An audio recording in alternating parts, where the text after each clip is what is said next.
আপনার খুব শক্তি, তাই না? খুব দাপট, টাকা আছে, বাড়ি আছে, গাড়ি আছে না? আগে দেখেন আপনার ঈমান আছে কিনা, ঠিক কিনা? তোমার বাড়ি আছে তাতে কিছু আসে যায় না, তুমি 10টা অট্টালিকার বাড়ির মালিক, তাতে কিছু আসে যায় না।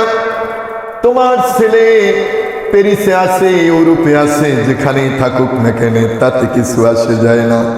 আগে দেখো তোমার ঈমান আছে কিনা, কারণ তুমি শেষ নিঃশ্বাস নেওয়া মাত্র এই বাড়ি, এই ঘর, এই টাকা পয়সা সব পড়ে থাকবে, তোমার সঙ্গে তোমার ঈমান আর আমল যাবে।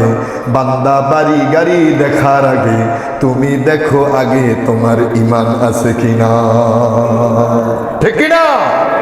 প্রিয় মায়েরা আমার, এই জন্য আল্লাহ রাব্বুল আলামিন বলেন, وهو الذي يقبل التوبة عن عباده। আমার কোন বান্দা যখন আমি আল্লাহর কাছে তওবা করি, আমি আল্লাহ তার তওবা কবুল করে নেই এবং তার পাপ রাশিকে আমি আল্লাহ মাফ করে দেই।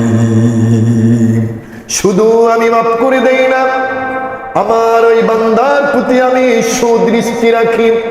বান্দা কিভাবে তওবা করলো, কিভাবে গুনাহ থেকে মাপ চাইলো, আমি আল্লাহ খুশি হয়ে বান্দার তওবা কবুল করে আমি আল্লাহ তাকে যেন নিষ্পাপ বেগুনাহ মাসুম বাচ্চা বানায়া দেই। আল্লাহ রাব্বুল আলামিন বলেন, ইয়া আইয়ুহাল্লাযীনা আমানু তুবু ইলাল্লাহ। আমার সাথে পড়েন, কাজে লাগবে। ইয়া বলেন, ইয়া আইয়ুহাল্লাযীনা আমানু তুবু ইলাল্লাহি তাওবাতুন নাসুহা।